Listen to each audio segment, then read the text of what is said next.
And welcome back to the Kenny and JT Show. Thanks for being with us on this Tuesday edition. And we are thrilled to have once again with us Mr. McKinley Hoops, Mr. Ohio State Hoops. You hear him on WHBC with Paul Keels calling the Ohio State boys basketball action. The one, the only Ron Stokes joining us. How are you, Ronnie?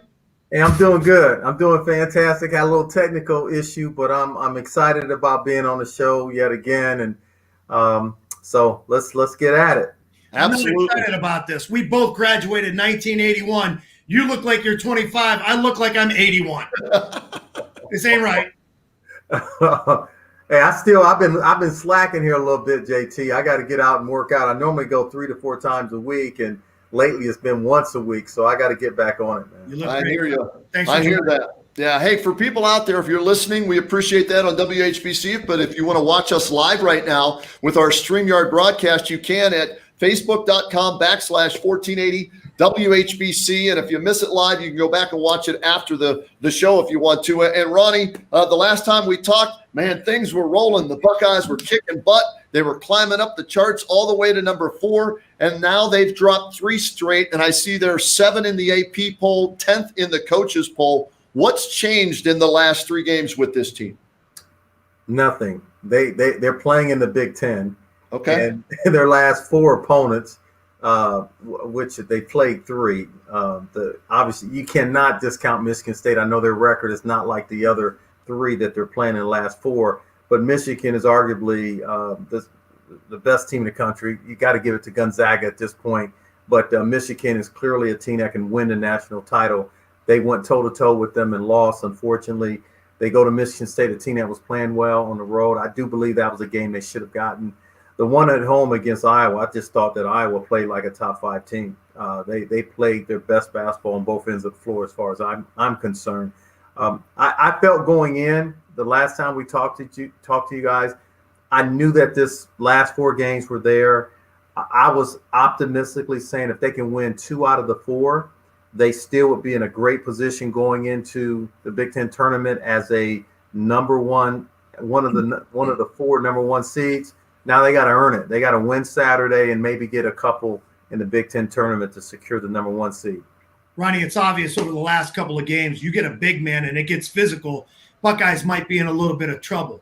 But the problem in this game against Iowa that I saw is the fact that you're talking about a team that was averaging close to 80 points a game. Then all of a sudden, you're not scoring 60. What gives? Well, I'm going to go back to the question Kenny asked me too, and it goes with what you just said, JT. I think fatigue was an issue.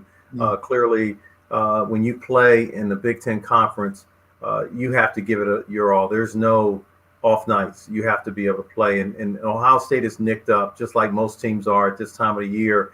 But it's significant from the standpoint Coach Holtman has 2, maybe sometimes 3 guys that can't even practice. Clearly, I even said it during the broadcast, I thought they were gassed at times. You know, E.J. Liddell coming up short on free throws. You look at Dwayne Washington not being able to finish. A number of things. So hopefully this week, JT, of getting healthy and getting some rest, they'll be geared up to face a very talented Illinois team. They play Michigan tonight. I'm looking forward to watching that, see if Ayo Dosunmu will play. But the big is going to be a concern. Coburn is one of the biggest and strongest guys in the entire country. And Ohio State has had their share of challenges in dealing with the bigs in the Big Ten. Is he bigger than Luka Garza? I think so. I know he's stronger. I think he's stronger. I mean, he lifts people out of the lane when he's in there posting up. He's a physical specimen. He's gotten better in just 1 year as a basketball player in college. He's tough to go in. He's a monster inside. Yeah, and while maybe height-wise, Kyle Young can handle some of these guys, girth-wise, he can't. That's where Zeb Key comes into play, isn't it? I mean, they really need him to take some of those muscle minutes and help them defensively if they're going to play in the Big Ten tournament, a Garza or a Dickinson or whoever the bigs are. Well, let's talk about Zeb Key. He has tremendous upside. He's going to be a terrific player for Ohio State in years to come. He has strengths and weaknesses as a freshman. His strengths are he's great offensively, catches the ball inside, he never brings it down for us little guys to knock it away. And he's been taught well. he has some room to grow defensively, being able to defend pick and rolls. He's having some issues moving laterally, doing the strong hedge and getting back in position. He's gotten better, but he's still room for improvement. And let's face it, he's going against a well-seasoned, talented player in Garza. That it was tough. I mean, and you make one mistake defensively against a guy that skilled, they make you pay. And he had some challenges in trying to defend Garza and some of the other bigs like Dickinson. So to your point, Kenny and JT, he needs to be solid on both ends of the floor, especially when you talk about he's one of the few guys that they have on a team that, he's not 6'10", but he does have a great wingspan that helps make up for some of that lack of height. Ronnie Stokes, our guest here on the Kenny and JT show, and we're always happy to have JT's classmate from McKinley High School join us. Go ahead, JT. Ronnie, we were talking about this game the other day, and it was such a letdown because I actually was watching it on television, and I had to get out of the house, so I turned you guys on so I could listen to a better call on radio. You guys do an outstanding job, by the way. But when I'm listening to this game, and the Buckeyes cut it to 4 in the second half, and like you said, maybe had a little bit of tired legs towards the end of that game. This isn't the way you want to finish a season. And last year, pretty much the same thing happened. Before the pandemic hit, we started off red hot, and then for whatever reason, we don't have enough in the tank. Is that a problem with coaching? I mean, how do you get past it? How do you get over that hump? Wow, it's a delicate balance, JT, when you're trying to manage minutes, when you're trying to manage injuries. I know Kyle Young, they were doing managed time with him last year, where he basically didn't practice in between games so that he could be able to play in games. And a lot of that has been the case this year. Clearly, it's a concern. I don't think it's coaching. I've been to a number of Coach Holtman's practices, and he does an incredible job of balancing that. Great support staff with his strength and conditioning and Q Banks. So I don't think that's an issue. I just think last year they were playing in one of the best conferences in the country. This year they're playing in the best conference in the country. And I think that has a lot to do with it. All right, Ronnie, JT and I go back and forth on this a lot. The Big Ten tournament. Yeah, it'd be nice to win the Big Ten tournament, but at what expense? Do you want to play, 3, 4, 5 games, depending on if you get the double bye or whatever that is, right? Or do you want to be rested up and be maybe a 2 or a 3 seed, especially this year where you don't have to travel, right? You're going to Indianapolis and that's it. Where do you come out on that? Is it rest, ready for the tournament, or is it to make sure you get that 1 seed so you're higher in the tournament seed? Well, there's a couple things I want to share with you regarding that. And so I'm going to go take you back to Jim O'Brien. I can't remember the exact year, but they played and won the Big Ten championship on Sunday. And they were shipped out west and played on a Thursday. So think about that. They played late Friday, Sunday, which at that time, the Big Ten tournament is the lead into Selection Sunday. So they're staying in Indy to watch the show. They come back late on Sunday night, and then they're shipping out Tuesday morning, might have even been Monday, to go west to play in the game on Thursday, which was an afternoon game. So clearly them playing late had an impact on them. They won the first game. I believe they lost their second. But to answer your question, I think it does help the fact that both tournaments are in Indy. If Ohio State can win Saturday and get a double bye, you're talking about playing 3 games, Friday, Saturday, and Sunday, and then staying in Indy and then getting rested up where your next game is Thursday. So I don't think it's as drastic this year, but I understand your point. Ronnie, does the entire strategy change this time of the year? I mean, we've always heard that a great backcourt will get you through the tournament or really deep into the tournament. And I'm talking about the NCAA now, not necessarily the Big Ten. But does the strategy for this offense change in your opinion? Well, you're right on point. Players make plays. You got to make plays in the NCAA. And I made the comment about why they lost in the game against Michigan. When you have two evenly matched teams like that, it's going to boil down to execution and possessions. Who's going to make the plays? And Michigan made them. They got the key rebounds. They made the shots. They got the stops, and that's why they won. But to your point, when you get into the tournament, same thing. Typically, if your top 4 is 1 through 4, you may have an ease of time getting through the first game. But game 2 and on, there's going to boil down to who can make plays. And what better person to leading that than having a quality point guard or somebody in your backcourt with the basketball that can make the play.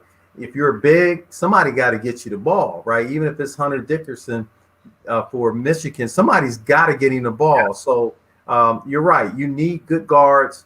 And you look at the history of the NCAA, there's one thing that's always consistent. There's somebody that's handling that rock, man, that can get it done.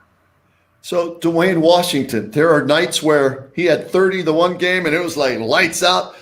Player of the week in the Big Ten, looked as good as any guard in the country. And then there are other games where he kind of disappears if he doesn't get involved early. How do you bring the consistency out in Dwayne Washington? Because I think if we're talking guards in the tournament, nothing against CJ or EJ, right? Those two guys. But I think we're going to go as far, to me, as Dwayne Washington might take the Buckeyes. Yeah, it's great. Clearly, when Dwayne Washington doesn't play well, when he doesn't shoot the three well, and he doesn't handle the ball well, make good decisions, it impacts Ohio State in a major way. He's had some games where he was sub double figures, but he did other things well, and it helped Ohio State to still win ball games. But when he's not shooting it well, he's not taking care of the ball, it's problematic. Dwayne Washington knows how important he is to this team. One of the things I always say about when you transition from being a role player to being the player on your team, the opposition is always going to try to take out the top 1 or 2 players of each team. So what shows in greatness and being better than average is, can you still get your stuff off even though the opposition is trying to take everything away? And that's the key in any player's transition from being a role player to the go-to player. I think EJ Liddell has gotten better in that because teams are clearly trying to take away his strengths. And then when you look at Dwayne Washington, he's got to figure out no bad turnovers late in the game. He's a junior. He's better than that. He's got to you can't play a perfect game. I know that, but they need him to play exceptional right now. You mentioned tired legs, obviously as of late. Kenny mentioned this, I think it was on Monday's show. He listed a bunch of things, and it was like, could it be scouting? More teams know what to expect from the Buckeyes, tired legs, intensity. For me, it's more a question of ball movement. There just didn't seem to be any movement at all Sunday against Iowa. And I guess this still goes back to tired legs, but you got to fight through it, don't you? Man, look at you guys. You're right on point, man. Right on point. Think about it. 9 field goals made? Turnovers? Yeah, too many turnovers. Not enough assists on made field goals. And that's telling me that the ball is sticking, right? It's not movement. You want to have double-figure assists in terms of and the number of field goals you made. And you're absolutely right. And the assist goes hand in hand. Fatigue, legs, mental, all that goes into making mistakes, especially in the second half. They got to tighten it up. There's no question about it. I do believe, JT and Kenny, that this week is definitely well needed. Not guaranteeing a win. I don't predict games, but I do think they're going to be better prepared both mentally and physically for this game on Saturday. Cal Young was not the Cal Young. I don't care what anybody said, being out 7 days, the concussion protocol, he was not the same kid. I was almost hoping they wouldn't play him because of how big Garza was. I didn't want him getting dinged up, for down the road. I mean, those elbows, that's a big boy, man. And if he hits you with his noggin's bigger than Cujo's, man. That's a big boy. So I was worried about Kyle. And when he went to the bench late in the and luckily it was his knee, I was a little concerned about that. But because they need him. He's their glue guy, isn't he, Kyle Young? Well, think about it. And in our post-game interview with Coach Holtman, it was a tough loss for him, right? And I know there's a lot of emotion, and we Paul Kills and I tried to ask certain questions, and the answer kept being, we didn't match their physicality. Well, to your point, the one guy for us, for the Buckeyes, that always matches the opposition's physicality is Kyle Young, and he feeds the rest of the team. So not having him there was a major, major factor in why Ohio State lost to Michigan State. They need him in there. He is the glue when it comes to that. He always seems to get that extra 1 or 2 rebounds, offensive rebounds. He's diving on the floor, getting the 50-50 balls. You know how I feel about Kyle Young. I love the kid and so happy that he's a Buckeye. Well, let me add something to that, though. Could Coach Holtman petition the Buckeyes football team to maybe get a linebacker or a defensive lineman if they have to match up against Michigan State again with that? Well, we're live on the radio, so I can't say that. The officiating in that game, the three-pointer was good. I'm sorry. Dwayne got fouled on the last drive. E.J. Liddell got mugged on the baseball pass to end the game, so I could understand why he got tossed. I didn't blame him because I thought he was sticking up for his guys. But, they lend him a linebacker or a defensive end the next time they play Michigan State so we can play football evenly. Well, here's the thing. Michigan practices with pads, with football pads, from what I understand. So you know what you're getting into when you go up there. Just like any other game, you have to adjust to the officials. Clearly, it was a game that Michigan State wanted to be physical against Ohio State, and they didn't get all the calls going against them. I mean, think about it. E.J. Liddell went to the line 12 times. And right. We're thinking that maybe he should have went 20 times. Right. At least. And I'm all for Coach Holtman fight for his players because that's his star. And there's a certain level of respect that stars get. I know it should be evenly called, but I don't care what anybody says. Stars, they get the benefit of the doubt more times than not. But as it relates to Dwayne Washington Jr., it's a physical game. The ball's in your hands. You're going to get hit. Now, I'm telling you, I played 4 years, 4 times in Assembly Hall. You don't get calls in Assembly Hall when Bobby Knight was there. Don't expect bumps and calls at the end of the game. This is Big Ten basketball. Right. Wayne Washington knows he's got to be able to finish those plays. That's got to be a dangerous team. You're going against Izzo in a must-win situation. They need a quality win to get into the tournament. What else did you expect from that? And again, for whatever reason, the Buckeyes weren't able to answer the bell. But, Ronnie, we move forward into this tournament, regardless of what happens in the Big Ten tournament. Is the Big Ten putting at least 10 teams in the NCAAs? Wow. Man, I tell you, it's I tell you one thing. There's a tremendous amount of respect. When you look at what happened at Ohio State, they lost 3 games in a row, and they only dropped from 4 to 7. So that tells me the world, the country thinks highly of the Big Ten. So let's think about the locks, right? You know that Michigan, you know Illinois, Ohio State, you got Iowa, you got Purdue. Who am I missing? Wisconsin. So those are locks. Those are right. 6 that are locks, right? So then now you're talking about the bubble team. So you're talking about Michigan State possibly can get in there. Rutgers is a team, and then Maryland. So that's 8. So I think realistically, I'm thinking 8 for sure. Okay. And the other 2, what are you saying? Minnesota and Minnesota. Rutgers, maybe? I don't know. Well, I already said Rutgers. Okay, you did. Okay. That's no. So that's 9. So I said Michigan State and Rutgers and Maryland. So that's 9. Okay. So the 10th one is Minnesota. Minnesota lost 2 key guys. They've lost some close games. In fact, they lost Northwestern and someone had some bad losses. So I think 9 is more realistic right now. All right, and I'm looking at my phone here because I want to make sure we're doing this technology and everything. We still have time. Last question for me. All right, Ronnie? Okay. In a crazy way, the strength of this Big Ten schedule, regular season and whatever it is in the tournament, could that better prepare the Buckeyes, though, for this run when they finally get to play outside of the Big Ten in the NCAA tournament?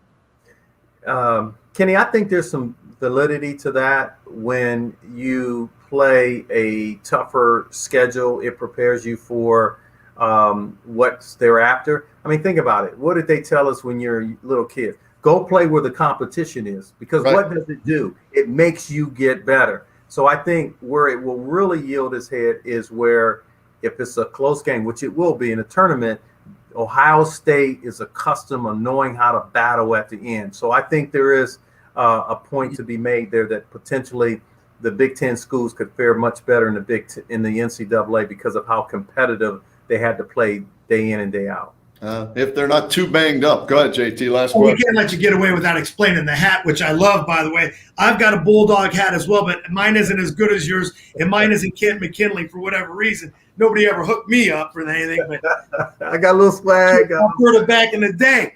But let's talk a little bit about the Bulldogs. Have you been keeping an eye on McKinley and the situation in the tournament? And they got a pretty decent team this year, man. Nice squad. Yeah, I was talking to some folks. I know that they recently got a win, and the seeding is a little different where they may not have to play some of the tougher ones until the regionals. Is that the way it's being shaped out? Yeah, the way they've done things this year. Yeah. And I also heard in the seeding that there was a number of teams that avoided the Bulldogs, right? Rightfully so, because there's talent there, and I wouldn't want to face them. I mean, I think there's been some games where clearly they have not played their best, but they're a scary team, right? When they all pull it together and get out there and get it done, they got a star. And so, this is when the star rises and the team comes together. So I'm looking forward to them having a great run and getting to the state finals. Yeah, Kobe Johnson going to raise his game up, I think, and it should be a fun run for them. And we've got Coach Vlahovic on the show at 6 o'clock tonight. So we got Mr. Bulldog himself, Ronnie Stokes, on with us right now. We always appreciate talking Buckeyes and Bulldogs, and then Coach V a little bit later on. So all you McKinley fans out there, a double dose today here on the Kenny and JT show. Hey, Ronnie, you always make time for us, and we really do appreciate that. Thank you so much. And we'll be listening to you and Paul call, hopefully all the way through to the Final Four, man. All right. Go Bulldogs. Go Buckeyes. There he is, Ronnie Stokes checking in with us here on the Kenny and JT show. We're going to break in right now. We'll be back with more right after this.